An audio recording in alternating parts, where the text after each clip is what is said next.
Good evening and welcome to Spooky Season. My name is Jonathan Paula. Welcome back to the Movie Night Channel. Tonight we're going to be talking about Hooptober. Started by Letterboxd user Cinemonster in 2014, Hooptober, named for renowned horror director Tobe Hooper, is an annual viewing challenge that encourages people to watch 31 horror movies from September 15th through Halloween that fit certain criteria. And it's so fun! I love doing this. This is my 8th year, but I've never made a video about it, and I wanted to shine some more light on Hooptober and maybe get you excited about it so you can participate and watch along and see some of the same movies I'm watching. So then we come back here on November 1st, we can talk about them all. So let's begin by checking out Cinemonster's official list for 2024, Hooptober 11, The Return to Texas, because we need that extra push over the cliff. And I always love he starts his post every year, which gets thousands of likes and engagement, so it's a high visibility post. He wants to bring attention to things, and he starts every post off by honoring the names and actors and crew members of horror movies that passed away in the last year. And some of them, admittedly, folks like Carl Weathers, Apollo Creed, they got the big eulogy on the nightly news, or they'll be in the in memoriam section of the Oscars, but some of these names are lesser known people that haven't been in the limelight for a long time, and I love that he takes the time up front to spotlight people we've lost. So big respect to Cinemonster for doing that. And then he does a lot of quotes and other little asides. He gets on his soapbox and talks. I would encourage you to read it, but for time we're going to skip past it and go right to the criteria. There must be 31 horror movies, 6 different countries, 8 decades, all the films from a horror franchise with at least 4 entries. And this is perhaps the most difficult criteria for me personally, because one of the self-imposed restrictions I place on myself for no other reason than just added difficulty is all the movies on my list are ones I haven't seen before. So I had to find a horror franchise that I had never seen a single entry from, and we'll get to my pick in a little bit. One film by Wes Craven, always a great pick. One film caused by or worsened by weather, a film starring a black woman. One Donald Sutherland film, R.I.P. 3 films from New World Pictures. They have an interesting collection, micro-budget, mid-budget stuff from the 70s and 80s. They haven't, do they still produce stuff? No, not really. They kind of went out of business in the early 90s. 2 Indian films, 4 films from Italy, 2 horror comedies, 2 films primarily made or entirely in the state of Texas, 1 film that exists in at least 2 different cuts. You only have to watch one. 1 Robert Wien film, 1 Michael Sovalli film, 1 film from 2011, and 1 from 1984. And then the most important criteria, the namesake of the entire challenge, Tobe Hooper. There must always be a Hooper film, the director of Texas Chainsaw Massacre, Poltergeist, and many other horror classics. A bit of a blind spot for me when I started doing this 8 years ago, but I have now seen at least 8 of his films, I think a few more, which is going to make this difficult if I do it again in 3 or 4 more years because I'm running out of Tobe films. He only did like 15 or 16, and I've watched more than half, so running out of things. And then for extra credit, if you'd like, watch Cyclone, Crawl Space, and We Are Zombies. And then what I love is he also calls out, with links, all of the individual people who have said, I'm in. You raise your hand, you share your list, your version that meets these qualifiers, and he'll put you on here, this big wall of fame. Everybody's in here. And here's me with the little camera emoji, Jonathan Paula right there in the middle. I'm excited to be part of this. I'm excited that I've been included on this big wall. So let's take a look at my actual picks. The fantastic Phantasm films. So that's a bit of a spoiler right out the front. The horror franchise with at least 4 entries that I've never seen a single entry in. I had to go all the way back to 1979's Phantasm. I had not really even heard of this franchise until I doing research for Hooptober earlier this week. Speaking of research, that's probably the most fun I have with Hooptober is the planning phase, where you actually get to figure out what are the 31 movies you're going to watch for the next month. And for me, that usually starts with taking a look at what's already on my watch list. What are the horror movies that came out in the last couple of years that I haven't got around to seeing yet, right? Those are obviously top of mind. Then what are some horror classics that I have, for whatever reason, not gotten around to in the last 8 years I've been doing this? What's a movie on my list of shame I really want to knock off? Do they fit any of the existing criteria? If so, those are easy slots like 1 through 5. And then, for some of the harder picks, it's okay, I don't know of any good Italian films from the 80s. What are some inspirations? And one of the ways I like to do that when I'm planning my list is to go through this big wall of participants. And I'll click on somebody's name like Corey here, or Logan with the cherry in his thing, which sounds a little dirty. And I can say, all right, well, what is Corey watching this month? So he picked out for his New World Pictures, he picked out 1978 Piranha. That's a movie I've seen. I think it's probably a good pick for him. And it looks like he's watching the entire Alien franchise. Awesome. For his Spanish pick, he's picking The Skin I Live In. That seems like a good idea. That's one I've been meaning to get around to. For Donald Sutherland, he wants Invasion of the Body Snatchers. Let's take a look at Logan's list.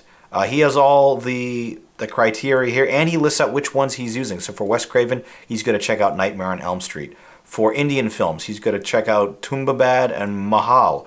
So it's a great way to interact and be part of the community and see what other people are watching. It's a great way to learn of films. Like, I had never heard of Brood from 1979. I've never heard of this. It has a great rating, over 100,000 logs. And it's by Cronenberg? All right, add it to my watch list. And then I think is what I like most about Hooptober, besides watching the films, is interacting with the community and exchanging ideas and swapping suggestions. Like, I need to come up with a film starring a black woman, but I've already watched The Blackening and Us, and it's a hard thing to search for. So what did you have? Oh, Joe Randozzo, you have Dr. Black, Mr. Hyde from 1976. That sounds like a great idea. I could put that on my list. I could borrow that, or I could be like, hey, you know what? You're in for a treat when you finally get around to watching The Mummy this month. I've seen that before. I think that's a great pick. I love being able to have those interactions and interact, because it's not just watching 31 horror movies in the month of October. It's watching them with other people, because invariably there's going to be a lot of overlap between your list and somebody else's. But at the same time, every list is unique. Everyone has slightly different picks, even if sort of the core pillars of each are centered around several different tenets that we all kind of share. And I love that about it, where it's a shared list, but there's still some uniqueness to it. Because Cinemonster could very easily say, here's 30 movies, just watch these exact 30 movies. But he gives you the space and the flexibility to pick what you want, and as a result, you look forward to it more. You get to pick movies that you're interested in, and you get to discover things that you maybe hadn't heard of before you went down this road. So for me, the research phase is always the part I enjoy about this most. I usually spend 2 to 3 hours a year combing over different watch lists and other people's Hooptober selections to come up with mine. And then obviously you have to sort of fact check this. Do I hit every okay, I'm missing this. I have to swap this out for something else. And obviously, like, the rules don't matter. Nobody's keeping track. This isn't real homework. You can do whatever you want. But for me, for someone who is kind of a completionist and likes keeping track of things and likes spreadsheets and databases, this kind of gamifies my cinema watching, and I kind of love that. Anyway, enough preamble. Let's get to my actual selections for Hooptober 2024. And the first movie I have on my list, which is not just a Robert Wien film, it's also one of my 6 countries, in this case Austria, and it's one of my 8 decades, in this case the 1920s. The Hands of Orlok, a 100-year-old silent German film. I'm excited to check this one out. I love old horror. The Phantom Carriage, The Cabinet of Dr. Caligari, those are some of my favorite horror movies, and they're 100 years old. This might be another one. It has an exceptionally high rating on Letterboxd, 3.6. That's pretty good for a 100-year-old Austrian silent film. Next up on my list, It Came from Outer Space. This is one I've been familiar with. I've seen the movie poster for years, never watched it. Got to check it out. Same thing with The Raven. Like, that is a famous Edgar Allan Poe story with, what is it? Is Vincent Price in this one? Right, yeah, like, this is Peter Lorre. Like, I can't wait to check this out. Roger Corman, he's an all-time horror director. The Tenant from 1976. Who directed this one? Roman Polanski. Not a big fan of Polanski. I'm going to try to look the other way and hold my nose when I watch this one. I have, to date, not seen a Polanski film I like, and I also hate him as a person. So I might be predisposed to dislike this movie, especially since it's from the 70s in France, which is not a time or place I usually jive with in terms of cinema. But I want to try it. Always try everything. Maybe someday I'll be proven wrong. The Hills Have Eyes. This is one of the earliest films from Wes Craven. Might even be his directorial debut. Excited to watch that because I know it got a remake, which means the original has to be good. Cyclone. That's going to be my weather movie from 1978, and it was one of the extra credit films. Phantasm, the first of 4 in my list. I kind of cheated. Not only was it a horror franchise I had never seen, it's also a franchise with only 5 entries, so I don't have to do too much work. Because if I had picked something like Halloween, I haven't seen all the Halloween movies. One of these days I'd like to, but like 13 of them in 1 month? I don't have that kind of time. Tenembri from 1982. This is an Italian film. Don't know a lot about it, but the Italians go hard in horror. Usually have a great time with those, even if I don't always understand them. Angel from 1984. This one looks, what was the description? What was the log line on this? High school horror student by day, Hollywood hooker by night. You know I'm a bit of a perv. I'm in. This sounds great. Phenomenina, another Italian film from the 80s. That sounds fun. The Stuff, this is from New World Pictures. Look at that poster. Look at this. This looks gross and disgusting. I can't wait. This is a 3-point rating. And a bunch of actors I don't even really recognize. That's what I love about this. I'm going deep. I'm going, 5th, 6th tier down. Movies most people haven't even heard of. Crawl Space from 86. This is one of Cinemonster's extra credit films. Don't know a lot about it, but the poster's cool. I'm in. I have not somehow seen Tobe Hooper's Texas Chainsaw Massacre 2. That was one of the few films of his filmography I haven't watched yet. Excited to watch. Phantasm 2. Elvira, Mistress of the Dark. She used to host this anthology horror movie on TV in the 80s, and then they gave her her own movie. I don't know a lot about Elvira. I know she has a bit of like pop culture panache. I don't know if the movie's going to be good, but I'll check it out. The Invisible Maniac from 1990. This seems like one of those like Skinamax, HBO at night movies. It's like halfway between horror and softcore porn, and it's under the guise of an invisible man take. It sounds fun, it sounds sleazy, and I like those kind of movies in October. Just like sleazy, bad horror movie loaded with gore and nudity. It sounds fun. The Exorcist 3, this is a movie that exists in multiple different cuts, and it has a decent rating. I have seen Exorcist 1 and 2, and I hated the second. I'm indifferent to the first, so maybe the third will kind of turned me around on the franchise. Buffy the Vampire Slayer, a list of shame entry if there ever was one. I have never seen the show. I have never seen the movie. And as a big fan of Donald Sutherland, again, R.I.P., excited to check that one out from 92. I have, again, somehow never seen the third entry in the Evil Dead franchise, so going to watch that this October.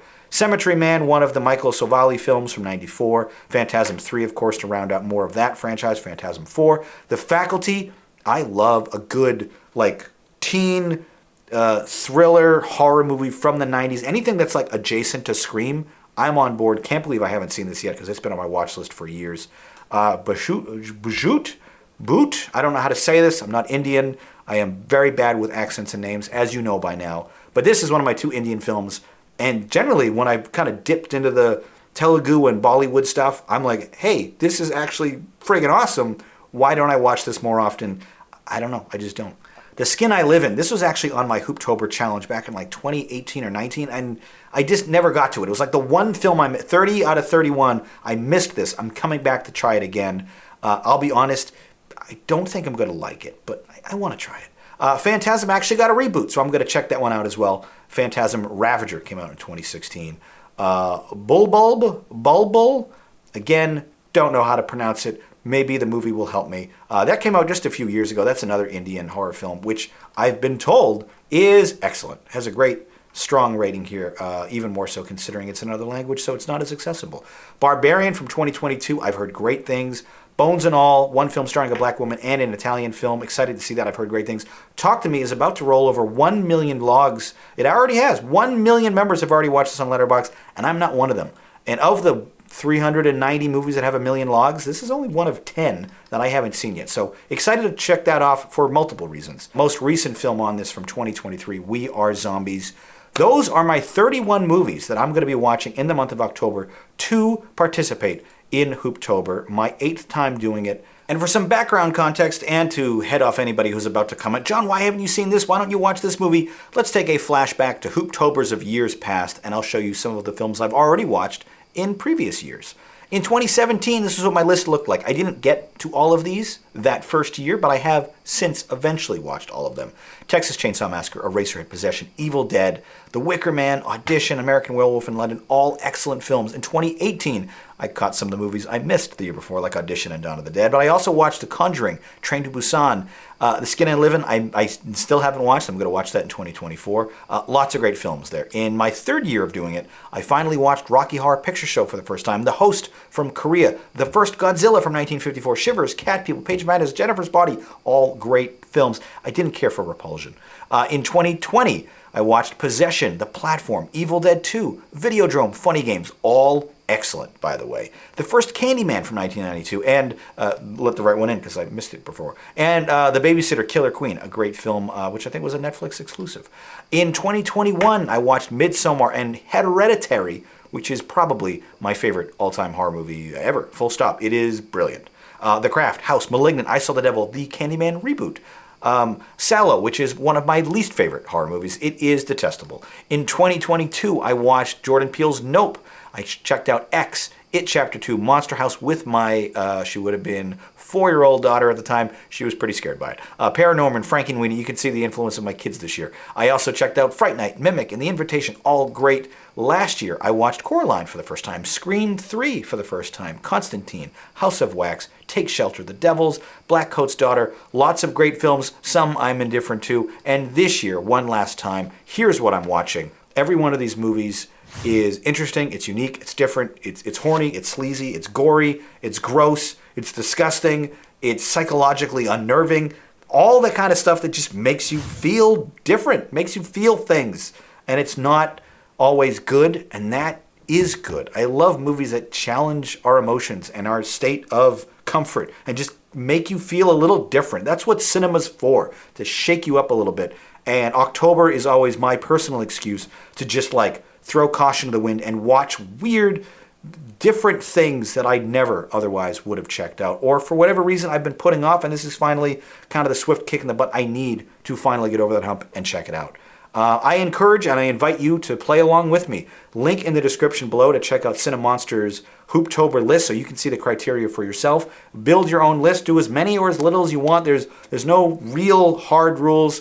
It's all for fun. Nobody's keeping track. Nobody's going to follow up to see if you did it. I'm excited to watch these movies for the first time, talk about them, review them, and share some of my thoughts with an update video here on this channel sometime in November after I've already seen everything. I'll come back and give you an update on what I thought of everything. Maybe do quick thoughts on all 31. That's my Hooptober in a nutshell. Please let me know your thoughts, feedback. If you're doing your own horror movie challenge this October, leave any of that in the comments below. I would certainly welcome the conversation. And thank you, as always, for watching and listening. My name is Jonathan Paula, and I hope you have a good movie night.